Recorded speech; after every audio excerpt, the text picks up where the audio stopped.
Pasta. Pasta ഒരു Italian വിഭവമാണെങ്കിൽ നമ്മുടെ നാട്ടിലും ഇപ്പോൾ ഒരുപാട് പേർക്ക് ഇഷ്ടപ്പെട്ട ഒരു വിഭവമായി മാറിയിട്ടുണ്ട് പാസ്ത. കുട്ടികൾക്കൊക്കെ ആണെങ്കിൽ പറയുകയും വേണ്ട, ഒരുപാട് ഇഷ്ടമുള്ളൊരു വിഭവമാണ് പാസ്ത അല്ലേ. നൂഡിൽസ് പോലെ തന്നെ കുട്ടികൾക്ക് ഇഷ്ടമുള്ള ഒരു വിഭവം തന്നെയാണ് പാസ്ത. അപ്പം നമുക്കിത് വളരെ പെട്ടെന്ന് വീട്ടിലെങ്ങനെ തയ്യാറാക്കാം നോക്കാം. കുട്ടികൾക്ക് ഏറ്റവും ഇഷ്ടപ്പെടുന്ന രീതിയിൽ വൈറ്റ് സോസ് പാസ്ത എങ്ങനെ ഉണ്ടാക്കാമെന്നാണ് ഇന്നത്തെ റെസിപ്പി. എല്ലാവർക്കും സ്വാഗതം. എൻ്റെ ചാനൽ ആദ്യം കാണുകയാണെങ്കിൽ ഒന്ന് സബ്സ്ക്രൈബ് ചെയ്ത് സപ്പോർട്ട് ചെയ്യുമല്ലോ. അപ്പോൾ നമുക്കെങ്ങനെയാണ് വൈറ്റ് സോസ് പാസ്ത ഉണ്ടാക്കാമെന്ന് നോക്കാം. അതിനായിട്ട് ഒരു പാൻ വെച്ചിട്ടുണ്ട്. പാനിലേക്ക് നമുക്ക് കുറച്ച് ബട്ടർ, ഒരു 10 ഗ്രാമൊക്കെ ബട്ടർ ഇട്ട് കൊടുക്കാം കേട്ടോ. അത്യാവശ്യം നല്ലോണം ബട്ടർ വേണം, അപ്പോഴേ ഇത് നന്നായി വരുള്ളൂ.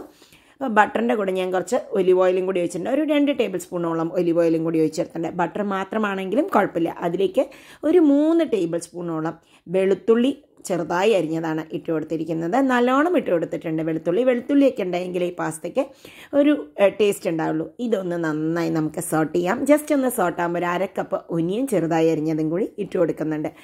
ഇത് ഗോൾഡൻ കളറിലൊന്നും ആവേണ്ട ആവശ്യമില്ല. പാസ്തയിൽ ഈ വൈറ്റ് സോസ് പാസ്ത ഉണ്ടാക്കുമ്പോൾ കട്ട പിടിക്കാതെ ഉണ്ടാക്കാനുള്ള ഒരു വിദ്യയും കൂടിയാണ് ഈ ഉള്ളി ഇടൽ കേട്ടോ. ഉള്ളിയിട്ട് വഴറ്റിയിട്ട് ചെയ്യുമ്പോൾ കറക്റ്റായി വരും. ഇനി നമ്മളൊരു 2 ടേബിൾ സ്പൂണോളം മൈദയാണ് ഇട്ട് കൊടുക്കുന്നത്. വൈറ്റ് സോസ് പാസ്തയിൽ വൈറ്റ് സോസ് ഉണ്ടാക്കാനായിട്ട് മൈദയാണ് ഉപയോഗിക്കുക. ഇനി അതിനെ നമുക്ക് ആ ബട്ടറിൽ അത് ചൂടായി വരണം, അപ്പോഴേ ടേസ്റ്റ് വരുള്ളൂ. അപ്പം ഞാൻ നോക്കിയപ്പോൾ ഓയിൽ കുറവാണ്, അതുകൊണ്ട് തന്നെ ഞാൻ വേഗം കുറച്ച് ഒരു 2 ടേബിൾ സ്പൂണോളം കൂടി ഓയിൽ ഒഴിച്ച് കൊടുത്തിട്ടുണ്ട്. ഓയിലിന് പകരം ബട്ടർ ഇട്ട് കൊടുക്കണം എന്നുള്ളവർക്ക് മെൽറ്റഡ് ബട്ടർ ഇട്ട് കൊടുക്കാം. എന്നിട്ട് ഇത് നന്നായി ഒന്ന് സോട്ട് ചെയ്തെടുക്കാം. നല്ലൊരു ഫ്ലേവർ വരും. ഈ മൈദ ഇതിൽ കിടന്ന് ബട്ടറിലും ഈ ഓയിലും കൂടി ആകുമ്പോൾ നല്ലൊരു ഫ്ലേവർ വരും. അങ്ങനത്തെ ഒരു ഫ്ലേവർ വരുമ്പോഴാണ്, അതുവരെ നമുക്കിതിനെ ഒന്ന് ജസ്റ്റ് ഒന്ന് വഴറ്റിയെടുക്കണം. അപ്പോഴേ ആ പച്ചമണം ഒട്ടും ഇല്ലാതിരിക്കുള്ളൂ, ഇത് മൈദയാണെന്നൊന്നും അറിയാതിരിക്കുള്ളൂ. ഇനി ഇതിലേക്ക് നമുക്ക് കുറച്ച് ഒറിഗാനോ ആണ് ഇട്ട് കൊടുക്കുക. ഒറിഗാനോ ഇട്ടാലാണ് നമ്മുടെ ഒരു ഇറ്റാലിയൻ ഫ്ലേവർ വരുള്ളൂ. അതുകൊണ്ട് തന്നെ ഒറിഗാനോ ആണ് ഇട്ട് കൊടുത്തിരിക്കുന്നത്. ഇത് കണ്ടോ, നല്ലൊരു ഫ്ലേവറൊക്കെ ഇവിടെ വരാൻ തുടങ്ങിയിട്ടുണ്ട്. ഇനിയാണ് നമ്മുടെ വൈറ്റ് സോസിൻ്റെ അടുത്ത ഇൻഗ്രീഡിയൻ്റ് ആയിട്ടുള്ള ഐറ്റം ചേർക്കേണ്ടത്. അത് വേറെ ഒന്നുമല്ല, നമ്മുടെ പാല്. ഒരു 1/2 ലിറ്ററോളം പാല് അതിലേക്ക് ഒഴിച്ചു കൊടുക്കുന്നുണ്ട്. 1/2 മുതൽ 3/4 ലിറ്റർ പാല് വരെ വേണ്ടി വരും ഇതിലേക്ക്. സോസ് നല്ല റിച്ച് ആയിരിക്കാൻ വേണ്ടിയിട്ടാണ് പാൽ ഉപയോഗിക്കുന്നത്. പാലുകൊണ്ട് ഉണ്ടാക്കുമ്പോഴാണ് വൈറ്റ് സോസ് കറക്റ്റായി വരിക.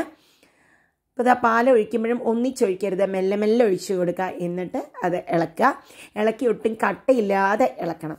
ഇപ്പോൾ ഇത് ഒനിയൻ ഇട്ടത് കൊണ്ട് തന്നെ ഒട്ടും കട്ട വരില്ല. ഒരു 1/2 ടീസ്പൂണോളം ചില്ലി ഫ്ലേക്സ് ആണ് ഇട്ട് കൊടുക്കുന്നത്. ഇതിൽ എരിവിനായിട്ട് ചില്ലി ഫ്ലേക്സ് ആണ് ഉപയോഗിക്കുന്നത്. വൈറ്റ് സോസിൽ മുളക് പൊടി ഇടാറില്ല. അപ്പോൾ ചില്ലി ഫ്ലേക്സ് ഇടുന്നതാണ് നല്ലത്. അപ്പോൾ ഇനി ഇത് നല്ല കട്ടിയായപ്പോൾ ഞാൻ കുറച്ച് തിളച്ച വെള്ളമാണ് ഒഴിക്കുന്നത്. പച്ചവെള്ളം ഒഴിക്കരുത്, അപ്പോൾ പച്ച ടേസ്റ്റ് വരും, നമ്മുടെ സോസിൻ്റെ ടെക്സ്ചർ മാറും. വെള്ളം തിളപ്പിച്ചതിന് ശേഷം കുറച്ചായി ഒഴിച്ചു കൊടുക്കുക. ആവശ്യമെങ്കിൽ മാത്രം ഒഴിച്ചാൽ മതി. ഇതിപ്പോൾ നല്ലോണം കട്ടിയായപ്പോഴാണ്, കുറച്ച് സോസ് എപ്പോഴും കുറച്ച് ലൂസായിരിക്കുമ്പോഴാണ് നമുക്ക് കഴിക്കാനും നന്നായിരിക്കുക, അതിലേക്ക് കോട്ടിങ്ങും കറക്റ്റായിരിക്കുക. ഒരുപാട് കട്ടിയായി കഴിഞ്ഞാൽ കഴിക്കാൻ തോന്നില്ല. ഇനി ഒരു കപ്പോളം മിക്സ് ആയിട്ടുള്ള കുറച്ച് ക്യാപ്സിക്കം, റെഡും ഓറഞ്ചും യെല്ലോവും ഗ്രീനും കൂടിയുള്ള ക്യാപ്സിക്കാണ് ഇട്ട് കൊടുത്തത്. ഇനി അതൊരു 2-3 മിനിറ്റ് വേവട്ടെ.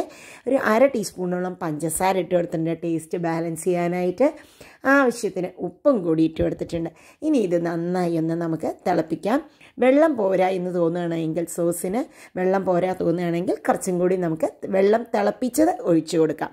ഇപ്പം ഇതിൽ വെള്ളം പോരാ, അപ്പം ഞാൻ കുറച്ചും കൂടി വെള്ളം ഒഴിച്ചു കൊടുക്കുന്നുണ്ട്. അപ്പോൾ ഏകദേശം ഒരു അരക്കപ്പല്ല, ഏകദേശം 1 കപ്പോളം തിളപ്പിച്ച് വെള്ളം ചിലപ്പോൾ ഒഴിച്ചിട്ടുണ്ടാവും. നമ്മൾ മെല്ലെയാണ് ഒഴിക്കുന്നത്. കൺസിസ്റ്റൻസി കണ്ടോ, കുറച്ച് ലൂസായിട്ട് വേണം. ഇരുന്ന് കഴിഞ്ഞിട്ട് തന്നെ ഈ സോസ് കട്ടിയായി പോവും. അതുകൊണ്ടാണ് അങ്ങനെ ഒഴിക്കുന്നത്. മെല്ലെ ഒഴിച്ചു കൊടുക്കാൻ പാടില്ല. ഇതൊന്ന് തിളക്കട്ടെ. ഒരു 2-3 മിനിറ്റ് ഇരുന്ന് തിളച്ചിട്ടുണ്ട്. തിളച്ച് കഴിഞ്ഞപ്പോൾ നമ്മുടെ വേവിച്ച് വെച്ചിട്ടുള്ള പാസ്ത ഇട്ട് കൊടുക്കാം. ഏത് ടൈപ്പ് പാസ്തയാണെങ്കിലും കുഴപ്പമില്ല.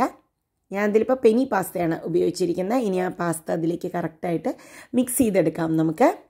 ഇതിലിപ്പോൾ വലുതായിട്ട് ക്രീമൊന്നും ഇടേണ്ട ആവശ്യം പോലും ഇല്ല. ഇങ്ങനെ ഉണ്ടാക്കുമ്പോൾ നിങ്ങൾക്കിതിൽ വേണമെങ്കിൽ ചിക്കൻ വേണമെന്നുള്ളവർക്ക് ചിക്കൻ വേണമെങ്കിൽ ഇട്ട് കൊടുക്കാം.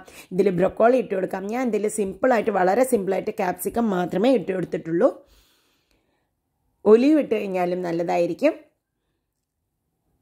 ഇതിലേക്ക് കുറച്ചും കൂടി ഒറിഗാനോ മുകളിലേക്ക് ഇട്ട് കൊടുക്കുക. അത് കണ്ടോ, അധികം മസാലയൊന്നും ഇല്ലെങ്കിലും ഇത് നല്ലൊരു ഫ്ലേവറും ടേസ്റ്റുമാണ് വൈറ്റ് സോസ് പാസ്തയ്ക്ക്. കുറച്ച് ചീസും കൂടി നമുക്ക് മുകളിൽ ഇട്ട് കൊടുക്കാം. ചീസ് ഓപ്ഷനിലാണ്, നിങ്ങൾക്ക് വേണമെങ്കിൽ ഇട്ടാൽ മതി. പക്ഷേ ചീസിയാണ് പൊതുവേ പാസ്ത ഉണ്ടാവുക. അപ്പോൾ അതിട്ട് കൊടുത്തു കഴിഞ്ഞാൽ നല്ലൊരു ടേസ്റ്റ് ഉണ്ടാവും.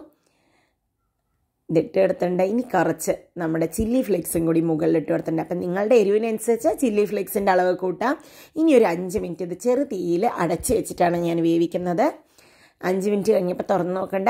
ഇടയ്ക്കൊന്ന് തുറന്ന് നോക്കി ഇളക്കുന്നത് നല്ലതായിരിക്കും. കാരണം പാൽ കൊണ്ടുണ്ടാക്കിയത് കൊണ്ട് തന്നെ ഇത് അടിയിൽ പിടിക്കാനുള്ള ചാൻസ് കൂടുതലാണ്. അപ്പോൾ ലോ ഫ്ലെയിമിൽ വെച്ചിട്ട് ചെയ്യാൻ നല്ലത്. കണ്ടോ, ആ ചീസിയും കൂടി ആകുമ്പോൾ നല്ല ചീസി ആയിട്ട് തന്നെ വരുന്നുണ്ട്. നല്ല ക്രീമി ചീസി ടെക്സ്ചറുള്ള വൈറ്റ് സോസ് പാസ്ത ഇതാ റെഡി ആയിട്ടുണ്ട് കേട്ടോ. അപ്പോൾ ഇതിനി നമുക്കിതാ സെർവ് ചെയ്യുന്ന ബൗളിലേക്ക് മാറ്റുകയാണ്.